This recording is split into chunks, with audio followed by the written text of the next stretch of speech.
Thank you very much to Samarito for rejoining as a member of the Kinetic Rugby League channel, and thank you very much to Brian Fisher for becoming a new member of the channel as well. If you'd like to support the work that I do, you can do by clicking the join button below this video and joining for as little as £1 per month.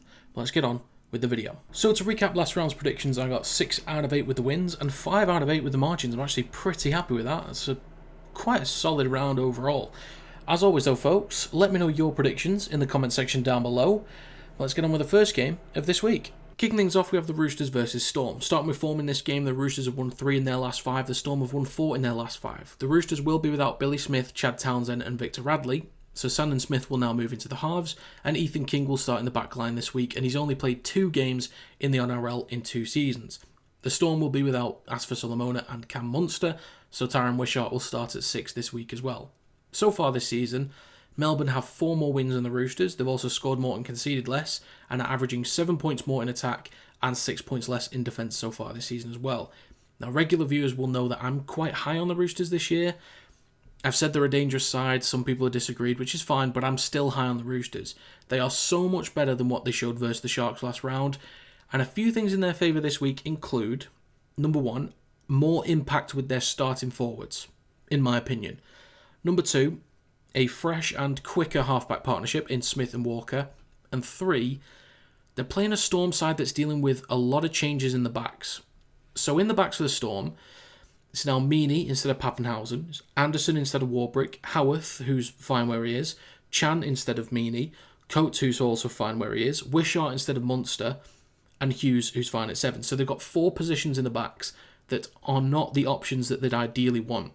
Now, looking at some other stats, the Roosters have lost 5 of their 7 games at Allianz Stadium this season, and the Storm have won 11 of their past 12 games against the Roosters. Now, as much as that leans heavily in favour of the Storm, I will admit I might be blinded by how I feel about this Roosters side, and I just cannot look past the changes that the Storm are dealing with at the moment, on top of the fact that Melbourne clearly weren't themselves last week, as well as the Roosters, due to changes.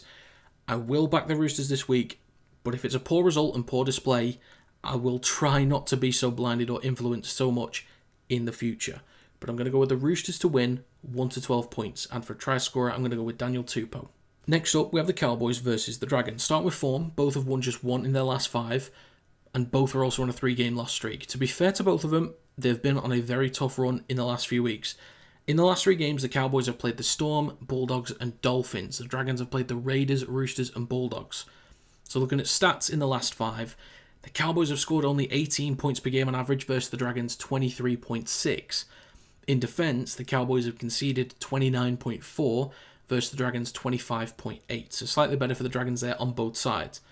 The Cowboys will be without Michaeli and Taulangi from last week's squad, so Burns will start on the wing and Edwards will start in the front row with Neem. Thomas Duffy will also start in the halves with Tom Dearden. Now, the Dragons don't really have any changes to worry about, although they're still without Valentine Holmes. But one area that I think looks good for the Dragons are the matchups in the backs. I think even without Holmes, I think Sloan and Suley bring a bit of strike power on that right edge with their power and pace of Sloan especially. Now, another area that could help the Dragons is the halves. With King Tongia and Flanagan, they're again together. I know there's a lot of complaints about them, but well, Flanagan more specifically, they get more reps together, and I think their short-range kicking game could do some damage this week. I think Flanagan is pretty solid in that area, and King Tongia with his run game might be okay, whereas the Cowboys have to move things around. They'll revert to a basic kind of shape in attack, and that usually restricts Dearden and Drinkwater, and they don't usually take as many risks in the midfield, which is kind of their bread and butter or their best asset when they've got a strong team available. Now, looking at stats, the Cowboys have won their last 5 games against the Dragons, and the Dragons have only won 3 of their last 15 games at Queensland venues.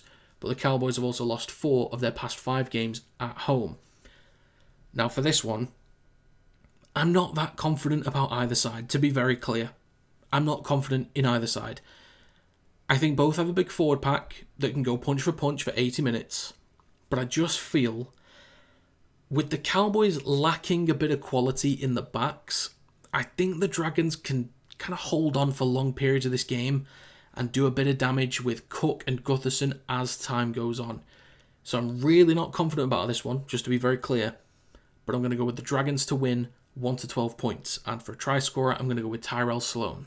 Next up, we have the Broncos versus the Eels. Starting with form, the Broncos have won 5 in their last 5. The Eels have only won 1 in their last 5. The Broncos don't have any losses from last week's squad, but Jensen, Arthurs, Haas and Cobbo all return to the squad this week.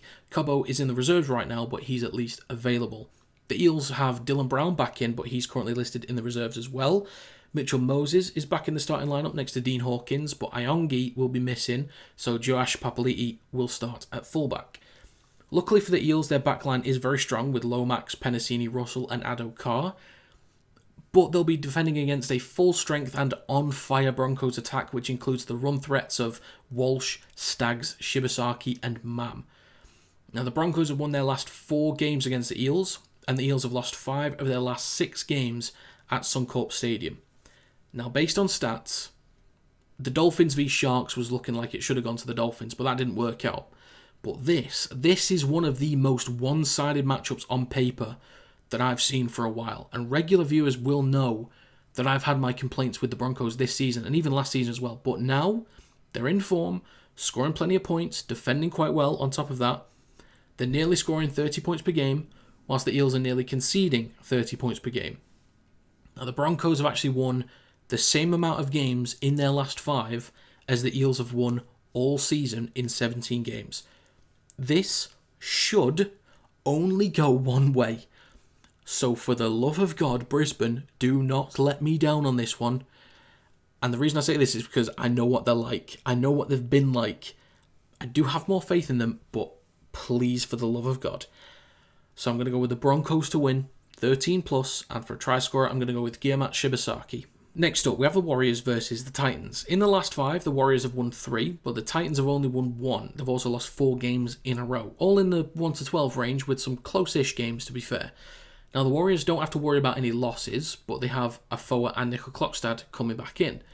The Titans will be without David Fafita and Tino Fasumalawi, so the Warriors can add more strength to their backs, and they're now stronger in the forwards, and they can keep building with the consistent pack that they've had for a good few weeks. Now, Jalen DeGroot is still on the wing for the Titans, and he's currently the weakest link for now. Since he's only played 2 games there, he's still got a lot of work to do to feel comfortable in the Titans' defensive structure that's already letting in a ridiculous amount of points. Now, last time out, if I remember correctly, all signs were leaning heavily in favour of the Warriors before taking on the Titans, and then they proceeded to put in the worst performance I've ever seen, or one of the worst that I've ever seen, and lose 66-0. Now, the Warriors have won 5 of 7 games played in New Zealand this season, but the Titans have won 5 of their last 6 games against the Warriors. Now, in some of those previous years, the Warriors haven't had a great side, aside from last season, of course, and that result last year was so much of an outlier and unexpected, I don't think the same will happen again. The Warriors are stronger in all areas, and I think their forwards will win the battle in the middle. I also think with the Titans keeping their last 3 games in the 1 to 12 range, I think they can do the same this week, because there have been some dips from the Warriors, but I think they're stronger all round and should be fine for the win. So for prediction, I'm going to go with the Warriors to win, 1 to 12 points. And for a try scorer, I'm going to go with Kurt Capewell. Next up, we have the Panthers taking on the Tigers. The Panthers have won 5 in their last 5, with the Tigers only winning 2 in their last 5. Even without a lot of big names, the Panthers still picked up a win last week comfortably against the Rabbitohs, and they're on a really good win streak right now. This week, Jack Cole and Scott Sorensen will be out from last week's squad.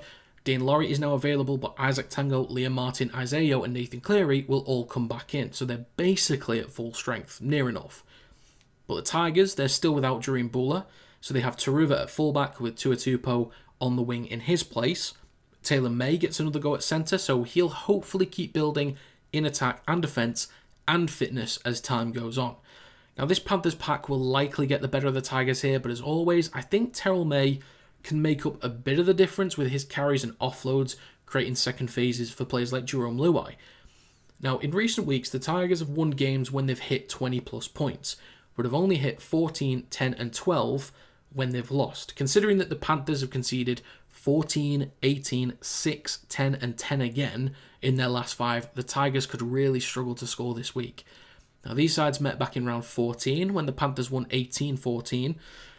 They had basically the same side, and the Tigers are much weaker on paper this time around.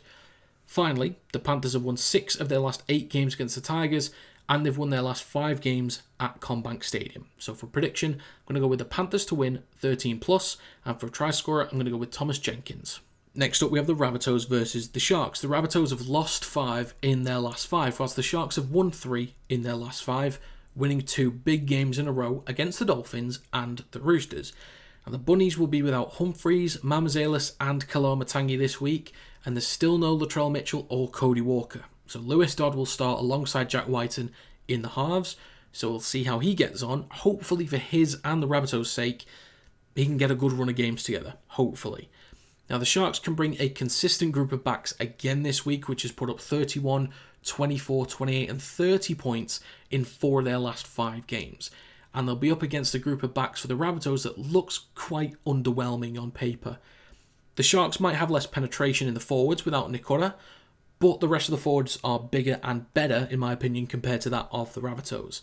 These sides met back in round 3, and the Sharks won 27-12. And kind of like with what I said about the Panthers versus Tigers, the Sharks are basically the same on paper. The Rabbitohs are also much weaker on paper as well. The Sharks have won their last 4 games against the Rabbitohs, and I think given their strength in comparison this week, I think they'll likely make it 5. So for a prediction, I'm going to go with the Sharks to win 13+, and for a try scorer, I'm going to go with Sione Katoa. Next up, we have the Raiders versus the Knights. The Raiders have won 5 in their last 5, with the Knights only winning 1 in their last 5. But to be fair to the Knights, they are another side that's been on a very, very tough run. They've played the Roosters, Dolphins, Raiders, Storm and Warriors. And in 3 of those games, they've made it close, losing by just 5, 4 and 4 again. And it is very clear that the Knights have been a much improved side in recent weeks. Now, Chris is out this week for the Raiders, so therefore Simi Sasangi will actually start in the back line, which works out nicely for the Knights back line, which is full of quality and speed, so they can really exploit that side of the field. In the forwards, this is a great battle with the Raiders at full strength, minus probably Matty Nicholson for Hosking, and the Knights are not far from it. But the Raiders are bigger in comparison, as the Knights are using Crosland at 13, and the Raiders have Papali'i, Tapani and Horsburgh all starting. But Saifiti and Thompson will give them a really good fight early on. Now, as mentioned, these sides also played recently in round 17, and the Knights gave the Raiders a good game, but the Raiders still got the win by 1-12. The Raiders have won 7 of their 8 home games this season, but the Knights have won 4 of their past 6 games against the Raiders, and they've won 3 of their last 4 away games as well. Now, I do think the Knights can make it another close game, but there are 2 things that lean towards the Raiders for me. Number 1 is that they're actually getting the wins, which is the most important thing, whilst the Knights just aren't. 2, with Gagai playing at fullback again instead of Ponga for the Knights, that spine still needs more time to work on their combinations, so they might not be as effective as the Raiders in possession, and some of the plays could break down for the Knights, making the defensive work slightly easier for the Raiders. But with the Knights improving, the Raiders still being the better side, for a prediction in this one, I'm going to go with the Raiders to win 1-12 points, and for a try scorer, I'm going to go with Xavier Savage. Finally, for this round, we have the Bulldogs taking on the Seagulls. Now, both have won 3 in their last 5, with the Bulldogs winning 2 in a row and the Seagulls winning 3 in a row. Manly have a slightly better attack this season, but the Bulldogs' defence is better than the Seagulls, but by a slightly greater margin. Tupanua is out for the Bulldogs, but they'll have Wilson, Cherry, Saluk Fafita, Hughes and Sexton all available. So they're basically at full strength, near enough, but I still think Sexton needs to start. Now, the benefit with Galvin staying at 7 is that they can keep working on those combinations and eventually feel more comfortable and find more points and just look better as a unit, but we're still kind of waiting for it to click. The Seagulls have no major changes to last week, so with them keeping their same lineup, which is also basically at full strength, they can keep improving overall. And that Seagulls back, or group of backs, looks fantastic on paper. Now, if the Bulldogs win, it will be their 1,000th win as a club since 1935.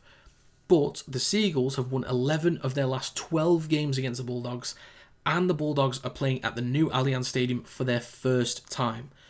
Now, I don't think the Bulldogs will struggle with their attack necessarily, but it might not be as productive as we've seen earlier in the season. But even with the Seagulls looking so strong, I think they'll make it a hell of a game, but that Bulldogs defence might just be enough to get the win this week, and that's what I'm going to trust. So for a prediction, I'm going to go with the Bulldogs to win 1-12 points. And for a try scorer, I'm going to go with Stephen Crichton. So to recap my predictions for this round, I'm going to go with the Roosters and Dragons 1-12, Broncos 13+, Warriors 1-12, Panthers and Sharks 13+, and then Raiders and Bulldogs to win by 1-12. In terms of win confidence, I'm at 75%. Now, for the Roosters, I'm fairly confident. Dragons, I'm not confident at all, really. I'm kind of 50-50 on that. The Broncos, Warriors and Panthers and Sharks, I am very, very confident in those teams winning at least.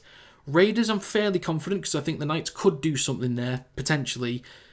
The Bulldogs, I'm a little bit unsure, but think they could and maybe should get the win. So for win percentage, I'm at 75%. With the margin confidence, I'm at 95%. With those games that I'm very confident with, they should, in my opinion, win 13+. Maybe the Warriors can as well, but they've had some closer games. The rest of them, I think, I can only really see being in that margin. If the Cowboys beat the Dragons, I can only see it 1-12 as well, either way. So yeah, that's my recap for this round. So that's going to be it. As always, if you guys have your own predictions, please do let me know in the comment section down below. Let me know how you got on last week as well. But if you enjoyed, feel free to leave a like. It does help to get the video out there to more people. Subscribe to the channel to stay up to date with more Kinetic Rugby League content. If you'd like to join the Discord, there's an invite link in the description down below. And if you'd like to become a member, you can do by clicking the join button below this video and joining for as little as £1 per month. But that's going to be it. Thanks for watching, and I will see you next time.